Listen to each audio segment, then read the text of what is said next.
Hello বন্ধুরা, আজকের একটি নতুন ভিডিওতে তোমাদের সকলকে স্বাগত। আজ আমার এক চায়ের কিন্তু স্বাদ, আর সেখানেই আমরা চলে এসেছি।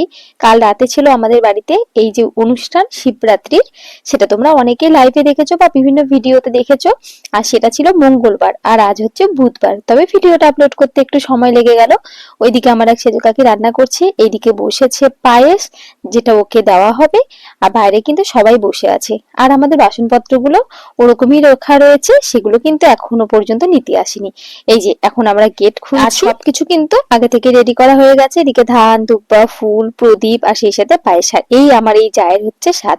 আমাদের নিয়ম অনুযায়ী কোনো সেলাই করা কাপড় পরে কিন্তু স্বাদ খেতে বসা যাবে না, সেখানে এক কাপড় পরতে হবে কোনো গিট বান্ধা ছাড়া। তো যাই হোক, সেভাবেই কোনো রকমে ও রেডি হয়ে বসে আছে। অসুবিধা হচ্ছে সেটা সকলেই আমাদের হয়েছিল। তো যাই হোক, এখনো বসবে এখানে স্বাদ খাওয়ার জন্য, আর সকলে ধান দুপা দিয়ে আশীর্বাদ করবে। আর আমি এদিকে রেডি করছি 5 ফল, পান, সুপারি, যেগুলো কিনা ওর কোছাতে দেওয়া হবে, সেগুলোকে এক জায়গায় করে নিয়ে যাব ওর সামনে। ওকে আশীর্বাদ করার পরে কিন্তু ওর শাশুড়ি বা মা যে কেউ একজন ওকে এটা কোছাতে দেবে। তবে ওর মা আশীর্বাদ করবে না, ওনাদের নাকি কালসুজ রয়েছে, ওনারা পরে কালসুজ ওঠার পরে ও বাড়িতে আবার স্বাদ দেবে। এই যে এখানে সবকিছু নিয়ে একবারে চলে এসেছি। ওইদিকে কিন্তু ভাতের যে থালি সেটাও কিন্তু সাজানো হয়ে গেছে, তাই আরো একবার ভালো করে এই আশীর্বাদের থালিটা চোখ বুলিয়ে নিচ্ছি। তারপরে কিন্তু ওটাকে নিয়ে আসবো। আসলে ওটা মাছ ভাত তো সে কারণে প্রথমে আশীর্বাদ পর্ব সেরে নেওয়া হবে, তারপরেই কিন্তু ভাতের থালার যে আয়োজন সেটা করা হবে। কাল রাতে আমাদের 12:30টায় প্রোগ্রাম শেষ হয়ে গেছে। তারপরে সমস্ত কিছু গোছগাছ করতে টরতে কিছু লোকের খাওয়া দাওয়া বাকি ছিল, সেসব কমপ্লিট করে কিন্তু শুতে শুতে রাত 2টো বেজে গেছে। 2টোর সময় আমরা ঘরে গেছি, 2:30টার সময় শুয়েছি। তারপরে আজ আবার সকাল সকাল উঠেছি, কারণ আমার দিদিরা যে ছিল ওরা সকাল 7টার সময় কিন্তু উঠে গেছে, তারপরেই ওরা বেরিয়ে গেছে চাটা খেয়ে। সে কারণে আমাকেও সকাল সকাল উঠতে হয়েছে।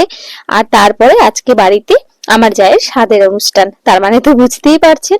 আবার রয়েছে কালকে আমার ননদের ছেলের মুখে ভাত অনুষ্ঠান, সেখানেও আপনাদেরকে নিয়ে যাব আমার সাথে। চলছে এখন আশীর্বাদ পর্ব। তবে হ্যাঁ, এই আশীর্বাদে কিন্তু ধান দুব্বা সব দেওয়া হবে, খালি উলু জোগাড় বা শঙ্খধ্বনি এই সব কিছু দেওয়া যাবে না। আসলে আমাদের স্বাদের সেরকম কোনো নিয়ম নেই, ওই আমরা যাকে বলে চোরা স্বাদ সেটাই দেই, শঙ্খধ্বনি উলুধ্বনি ছাড়া। তো সেটাই এখানে করা হচ্ছে। আর দাঁড়ান, এখন নিয়ে আসবো ভাতের থালি। এই যে ভাতের থালি রেডি করে নিয়ে চলে এসেছি। ওরাও এখন এখানে খাওয়া দাওয়া করুক, আমরাও কিছু কিছু লোক খাওয়া দাওয়া শুরু করে দিই, তারপরে এই অনুষ্ঠানটা শুরু করছি। কোনটা তুলবা? সামনের দিকে ঘোরো, দেখো তুলে দেখো, যেটা ইচ্ছা সেটা তুলে দেখো।